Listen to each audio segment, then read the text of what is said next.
Hello students, in this class we will talk about two basic and most important questions, that is why ammeter should have low resistance and why voltmeter should have high resistance. Low resistance के कारण ही हम ammeter को हमेशा series में connect करते हैं to measure the electric current in the circuit, and high resistance के कारण हम वोल्टमीटर को पैरेलल में कनेक्ट करते हैं to measure the potential difference across any two points in the electric circuit. ठीक है बेटा, आपने फिजिक्स लैब में स्कूल में प्रैक्टिकली जो एमीटर वोल्टमीटर देखे होंगे, देखने में इनमें ज़्यादा डिफरेंसेस नहीं लगता, बट आपने हमारी जो लास्ट क्लास है जहाँ पे हमने बताया था आपको कि एमीटर वोल्टमीटर एंड गैल्वेनोमीटर की बेसिक्स के बारे में बताया था, तो ज़रूर अटेंड कर लीजिए, वहाँ से आपको इन तीनों के बारे में पता चल जाएगा। ठीक है, और देखने में आप देखोगे तो एमीटर के अंदर जो होगा कैपिटल ए लिखा हुआ है तो वो एमीटर है, कैपिटल बी लिखा हुआ है तो वो वोल्टमीटर है, और हमारा गैल्वेनोमीटर के अंदर कैपिटल जी लिखा रहता है। ठीक है, और हाँ ये ज़रूर है कि हम गैल्वेनोमीटर को एमीटर वोल्टमीटर में कन्वर्ट कर सकते हैं, वो हम किसी और क्लास में आपको बताएंगे, बट यहाँ पे हमें सिर्फ ये लर्न करना है कि एमीटर का रेजिस्टेंस लो क्यों रखा जाता है, वोल्टमीटर का रेजिस्टेंस हाई क्यों रखा जाता है। ठीक है बेटा, तो उसके लिए हम एक इलेक्ट्रिक सर्किट कंसीडर करते हैं।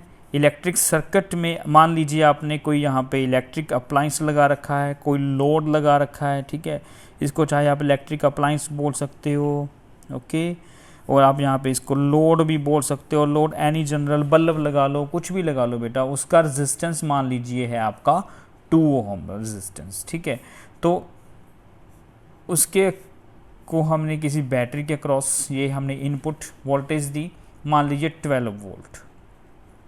ठीक है बेटा, तो आप यूजिंग ओहम्स लॉ को यूज़ करते हुए आप यहाँ पे बता सकते हो कि सर्किट में करंट कितना फ्लो करेगा। I equal to V upon R, I equal to 12.2, only 6 ampere current from positive to negative terminal of the battery. ठीक है बेटा, तो हमने यहाँ पे एक सिंपल सा इलेक्ट्रिक सर्किट लिया है जिसको कनेक्ट किया है, बल्ब लिया, कोई भी डिवाइस हो सकता है यहाँ पे, उसको cross the voltage 12 volt for example के लिए मैंने आपको बताया। अभी ये शो करेंगे, हम प्रूव करेंगे आगे चल के कि एमीटर का रेजिस्टेंस लो ही रखना है, लो रखना है फॉर एग्जैक्ट मेजरमेंट के लिए। ठीक है, अब देखिए भाई 6 एम्पियर करंट है, तो मुझे इसको मेज़र करने के लिए सर्किट में एमीटर लगाना पड़ेगा, क्योंकि एमीटर को बनाया ही इसलिए जाता है कि वो सर्किट में करंट को मेज़र कर सके, और एमीटर को हमेशा हमें सीरीज़ में कनेक्ट करना है, जैसा कि हमने आपको लास्ट क्लास में बताया था। तो मान देखिए 2 एम्पियर है, तो मान लीजिए जहाँ पे हमने मीटर को कनेक्ट कर दिया to calculate the reading of the current. Okay, जो 6 एम्पियर करंट आ रहा है उसको कनेक्ट रीड करने के लिए ये 12 वोल्ट की बैटरी लगा रखी है, ये 2 एम्पियर ओम का रेजिस्टेंस है, तो ये हमने मीटर कनेक्ट कर दिया सीरीज़ में। अब देखिए भाई कोई भी इलेक्ट्रिक डिवाइस है ना, उसका इलेक्ट्रिकल डिवाइस है, उसका कोई ना कोई तो इंटरनल रेजिस्टेंस होगा, तो इसका रेजिस्टेंस लो रखा जाता है। हमने ये प्रूव करना है। इसको प्रूव करने के लिए पहले हम ये कंसीडर करते हैं कि मान लीजिए इसका रेजिस्टेंस हाई है। ठीक है, तो हाई कितना है, तो मान लीजिए 1 ओम रेजिस्टेंस। तो देखिए 1 ओम रेजिस्टेंस भी इसके लिए बहुत ज़्यादा है। ठीक है, ये हम आपको कैलकुलेशन करके बताएंगे, और आप सिंपल सी कैलकुलेशन है भाई, ओम्स लॉ लगाना है बार बार। ठीक है, जो आपको ऑलरेडी आता है। ठीक है, तो आपको इस सर्किट का नेट रेजिस्टेंस कितना हो गया, नेट रेजिस्टेंस आपका हो गया 3 ओम। तो यहाँ पे करंट कितना आ जाएगा आपका 12 डिवाइड बाय 3 कितना आ गया, ये आपका 4 एम्पियर आ गया। तो यहाँ पे एमीटर जो आपकी रीडिंग कैलकुलेट करेगा that will be 4 ampere, but नहीं, क्योंकि इलेक्ट्रिक डिवाइस के पास तो हमारा जो करंट था वो 6 एम्पियर जा रहा था। हमने इसको सिर्फ लगाया ताकि ये सर्किट में रीडिंग 6 एम्पियर कैलकुलेट करके बता दे, बट ये क्या करने लग गया, ये तो सर्किट में करंट खाने लग गया।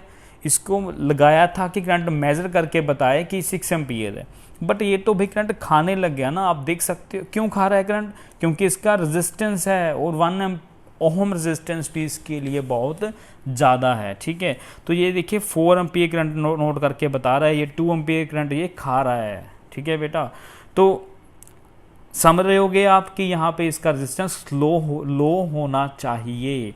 ठीक है। तो चलिए थोड़ा सा लो करके देखते हैं। तो नेक्स्ट सर्किट में हमने क्या किया, ये 2 एम्पियर का एज इट इज़, सब एज इट इज़ रहेगा, है ना। एमीटर लगाया और एमीटर का रेजिस्टेंस हमने क्या कर दिया, थोड़ा सा लो कर दिया, थोड़ा सा कम कर दिया। ओके, तो ये 12 वोल्ट की ही बैटरी है। तो यहाँ पे लो कितना कर दिया, पहले 1 ओम लिया था, सो से हम यहाँ पे अब ले लेते हैं 0.5 ओम ले लेते हैं, ठीक है। तो नेट रेजिस्टेंस कितना हो गया सर्किट का, 2.5 ओम, और करंट कितना आएगा अब आपका 12 डिवाइड बाई 2.5 ओम। तो आप जान सकते हो यहाँ पे आपका 4.58 एम्पियर के आसपास आपका अब सर्किट में ये रीडिंग बताएगा, 4.8 एम्पियर की रीडिंग बताएगा, ठीक है। तो आप देख सकते हो भाई, जैसे ही मैंने मीटर का रेजिस्टेंस कम किया 1 ओम से 0.5 ओम किया, वैसे ही इसकी रीडिंग बढ़ने लग गई, 4.8 एम्पियर तक पहुंच गई, ठीक है। तो इसको थोड़ा सा और कम करके देखते हैं। तो नेक्स्ट सर्किट में हमने क्या किया भाई, इसमें थोड़ा सा रेजिस्टेंस को, थोड़ा सा नहीं, थोड़ा ज़्यादा ही कम कर देते हैं, ठीक है। तो हमने यहाँ पे इसका रेजिस्टेंस रख दिया 0.01 ओम ओनली, बहुत ही कम रेजिस्टेंस, ठीक है, ठीक है बेटा। तो बहुत ही कम रेजिस्टेंस रखने के बाद हमारे पास अब इस सर्किट का, ये 2 ओम ही है, इस सर्किट का नेट रेजिस्टेंस हमारा आ गया 2.1 ओम, और हमारा करंट आ जाएगा अब आपका 12 डिवाइड बाई 2.01, और आपका करंट आ जाएगा approximately 5.97, approximately equal to 6 ampere. Clear बेटा। तो अब इसकी रीडिंग आएगी 5.97, अप्रॉक्सीमेटली इक्वल टू 6 एम्पियर के आसपास रीडिंग बताएगा ये। तो देखिए भाई, जैसे ही मैं रेजिस्टेंस कम कर रहा हूँ एमीटर का, वैसे वैसे एग्जैक्ट रीडिंग के पास इसकी सर्किट का जो करंट 6 एम्पियर जा रहा था, वैसे वैसे ये 6 एम्पियर की रीडिंग के पास जा रहा है, ठीक है बेटा। तो आइडियली जो एमीटर का रेजिस्टेंस है, आइडियली भाई एमीटर का रेजिस्टेंस क्या होना चाहिए, ideally resistance of ammeter should be 0। अगर जो रेजिस्टेंस 0 हो जाएगा तो एग्जैक्ट रीडिंग हमारी 6 एम्पियर तक की पहुंच जाएगी। आप यहाँ से इजीली अंडरस्टैंड कर सकते हो कि एमीटर का रेजिस्टेंस लो क्यों रखा जाता है, और लो रेजिस्टेंस के कारण ही हम एमीटर को सीरीज में यूज़ करते हैं, ताकि ये करंट को खाए नहीं, ठीक है। हमने एमीटर को बनाया है करंट को मेज़र करने के लिए, करंट खाए नहीं, ये ध्यान रखना है। इसीलिए हमें एमीटर को लो रेजिस्टेंस डिवाइस कहा जाता है, और लो रेजिस्टेंस हमें इसका रखना होता है, ठीक है बेटा। तो सिमिलरली हम वोल्ट मीटर में अंडरस्टैंड करेंगे। यहाँ इस सेम सर्किट से आप देख सकते हो कि अगर मुझे यहाँ पे वोल्ट मीटर वोल्टेज मेज़र करनी हो, कितनी वोल्ट है सर्किट की हमारी, 12 वोल्ट है जो हमने इनपुट दी है, ठीक है बेटा। तो हमें इसकी वोल्टेज को मेज़र करने के लिए तो मैं सर्किट में क्या लगाऊंगा, वेरी गुड, वोल्ट मीटर लगाएंगे, ठीक है। ये वही इलेक्ट्रिकल अप्लाइंस है जो हमने पहले लगा रखा है एमीटर के केस में, सेम 12 वोल्ट की बैटरी लगा रखी है, ओके। तो यहाँ पे मुझे अब लगाना है वोल्ट मीटर, और आप सब बच्चों को मालूम है कि वोल्ट मीटर को हमेशा हमें पैरेलल में कनेक्ट करना है, क्योंकि इसका रेजिस्टेंस हाई रहता है। अगर हम वोल्ट मीटर को सीरीज में कनेक्ट करेंगे तो रेजिस्टेंस देख सकते हो, रेजिस्टेंस हाई होने के कारण, मान लीजिए ये आपका वोल्ट मीटर है, तो रेजिस्टेंस जैसे जैसे हाई हो रहा है तो आप देख रहे हो ना कि करंट कितना कम हो रहा है, करंट खाए जा रहा है। तो अगर वोल्ट मीटर का रेजिस्टेंस तो हाई है ही, अगर उसको सीरीज में रखोगे ना तो सारा करंट वोल्ट मीटर ही खा जाएगा, तो आपका कोई कैलकुलेशन नहीं आएगी, ठीक है। तो हमने भाई करंट को खाने नहीं देना है वोल्ट मीटर को, हमने वोल्ट मीटर से काम लेना है करंट को मेज़र करने, वोल्ट मीटर को मेज़र करने के लिए, ठीक है बेटा। तो वोल्ट मीटर को मेज़र जो करने हैं, इसका पोटेंशियल जो मेज़र करना है हमें, इसके क्रॉस कितनी वोल्टेज ड्रॉप हो रही है, कितनी वोल्टेज जा रही है ए बी पॉइंट के क्रॉस। तो यहाँ पे मैंने वोल्ट मीटर को क्या कनेक्ट करना है, पैरेलल में कनेक्ट करना है, ठीक है बेटा। तो पैरेलल में कनेक्ट करना है, positive terminal negative terminal, okay. तो ये पैरेलल में हमने वोल्ट मीटर को कनेक्ट कर दिया कि इसके अक्रॉस, इस अप्लायंस के अक्रॉस कितनी वोल्टेज आ रही है। ओके, तो 12 वोल्ट हमने इनपुट लगा रखी है और 6 एम्पियर जो है हमारा वो करंट जा रहा है। तो यहाँ से आप देखोगे भी करंट सीरीज में सेम रहता है, पैरेलल में डिवाइड हो जाता है। जैसे यहाँ से करंट आगे जा रहा है तो करंट को ए पॉइंट से 2 पार्ट्स में करंट डिवाइड हो जाएगा, ठीक है। और अगर इसका रेजिस्टेंस हम लो रखें, इसको हाई प्रूव करना है, तो मान लीजिए इसका रेजिस्टेंस है लो, ठीक है। तो इसका मान लीजिए रेजिस्टेंस हमने रखा हुआ है लो, रेजिस्टेंस रख देते हैं। तो यहाँ पे लो रेजिस्टेंस रखने की वजह से यहाँ पे मान लीजिए कुछ करंट यहाँ पे ऊपर जा रहा है, तो मान लीजिए हम ओनली 1 एम्पियर करंट यहाँ पे भेज देते हैं और 5 एम्पियर करंट इस इलेक्ट्रिक अप्लायंस के क्रॉस की तरफ भेज देते हैं, ठीक है। फॉर एग्जांपल के ले रहे हैं हम, ठीक है। तो ये देखिए भी 1 एम्पियर करंट तो यहाँ पे चला गया क्योंकि इसका रेजिस्टेंस बहुत लो है। अगर भाई करंट को पता है कौन सा रास्ता अच्छा लगता है, जिस रास्ते पे रेजिस्टेंस लो हो, जिस रास्ते पे रुकावट कम हो, तो कोई भी है भाई उसको वही रास्ता अच्छा लगेगा। तो करंट को भी वैसा ही रास्ता अच्छा लगता है जहाँ पे रेजिस्टेंस लो हो। तो कुछ ना कुछ करंट, इसका रेजिस्टेंस लो रखने की वजह से कुछ ना कुछ करंट इस वोल्टमीटर की तरफ जाएगा। तो हमने सपोज कर लिया वो 1 एम्पियर जाएगा। तो रिमेनिंग करंट जो 6 - 1 5 एम्पियर करंट हमारा इलेक्ट्रिक अप्लायंस की तरफ जा रहा है। तो ये देखिए V = IR। अब हमें वोल्टेज कैलकुलेट करनी है क्रॉस पॉइंट से भी। तो I कितना है 5 एम्पियर, रेजिस्टेंस कितना है 2 ओम। तो 10 वोल्ट हमारी जो वोल्टमीटर की रीडिंग होगी, ठीक है। ये हमारी होगी वोल्टमीटर रीडिंग होगी, है ना। तो ये देखिए 10 वोल्ट और हमने सप्लाई कर रखी है 12 वोल्ट। तो ये सही नहीं है भाई, ठीक है।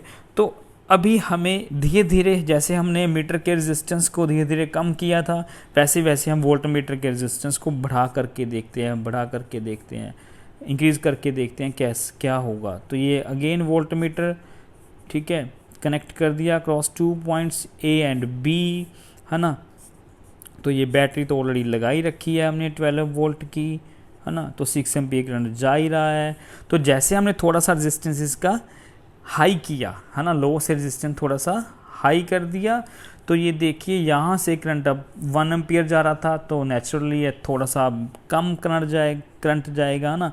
तो मान लीजिए यहाँ पे अब करंट रह गया ओनली 0.1 एम्पियर करंट। तो यहाँ पे कितना करंट जाएगा भाई, तो रेजिस्टेंस हाई, तो करंट को ये पाथ पसंद नहीं आएगा वोल्टमीटर की तरफ वाला, तो यहाँ पे करंट नहीं जाएगा, पर थोड़ा सा जाएगा। चलो सपोज कर लिया हमने वो 0.1 एम्पियर करंट जा रहा है, तो यहाँ पे रिमेनिंग करंट रह गया 5.9 एम्पियर। वाई 6 - 0.1 5.9 एम्पियर, ठीक है। यहाँ पे भी किरचॉफ लॉ लगते हैं, Kirchhoff first law second law लगता है, ठीक है। तो रिमेनिंग करंट 5.9 एम्पियर, इसका रेजिस्टेंस तो है हमारे पास 2 ओम। तो यहाँ पे देखिए अगेन V = IR, I कितना है हमारा 5.9 एम्पियर, रेजिस्टेंस कितना है 2 ओम। तो यहाँ पे कितना आ जाएगा हमारा 11.8 वोल्ट, ठीक है। तो देखिए ये नियर अबाउट हमारा अब 12 वोल्ट की रीडिंग, हमारा जो वोल्टमीटर है वो नियर अबाउट 12 वोल्ट की रीडिंग हमारा दे रहा है, ठीक है बेटा। तो जैसे जैसे हम इसका रेजिस्टेंस हाई करते जा रहे हैं, वैसे वैसे हमारी रीडिंग वोल्टमीटर की एक्यूरेट होती जा रही है, सही होती जा रही है। तो मान लीजिए हम अब इसका रेजिस्टेंस जो वोल्टमीटर है, आइडियल वोल्टमीटर का रेजिस्टेंस हम मान लीजिए यहाँ पे रख देते हैं इनफाइनाइट, ठीक है। इनफाइनाइट रेजिस्टेंस ले लिया अब हमने इसका। तो इनफाइनाइट रेजिस्टेंस लेने के बाद आप समझ सकते हो कि इनफाइनाइट मतलब बहुत ज़्यादा रेजिस्टेंस हमने रख दिया, तो यहाँ पे तो कोई करंट जाएगा ही नहीं भाई, ठीक है। तो यहाँ पे कोई भी करंट नहीं जाएगा, ठीक है। तो सारा करंट हमारा इस इलेक्ट्रिक अप्लायंस की तरफ जाएगा। रेजिस्टेंस हमारा जिसका 2 ओम है, यहाँ पे V = IR, I हमारा 6 एम्पियर और वोल्टेज हमारी और रेजिस्टेंस हमारा 2 ओम, तो ये आ गया 12 वोल्ट, ठीक है बेटा। तो ये हमारी एग्जैक्ट रीडिंग अब हमारा वोल्टमीटर देने लग गया।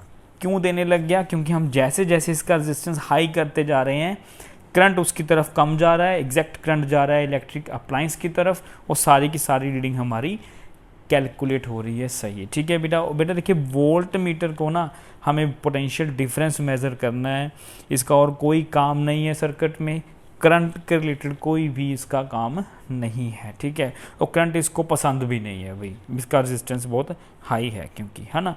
तो इसे एग्जैक्ट रीडिंग हमारी आ जाएगी। तो सिंपल इलेक्ट्रिक सर्किट से इन सब कैलकुलेशन से आप समझ सकते हो कि मीटर को हमेशा हमें लो रेजिस्टेंस रखना है, वोल्ट मीटर को हमेशा हमें हाई रेजिस्टेंस रखना है। और आइडियली जो हमारा रेजिस्टेंस होता है उसका एमीटर का वो ज़ीरो होना चाहिए, क्योंकि लो रेजिस्टेंस और आइडियली ज़ीरो। बेटा in physics low means ideally zero और हाई मीन्स आइडियली इन्फिनिटी, ठीक है। सो आइडियल रेजिस्टेंस जो है हमारा वोल्ट मीटर का शुड बी इनफाइनाइट, ठीक है, उसका हमें इनफाइनाइट रखना है बेटा।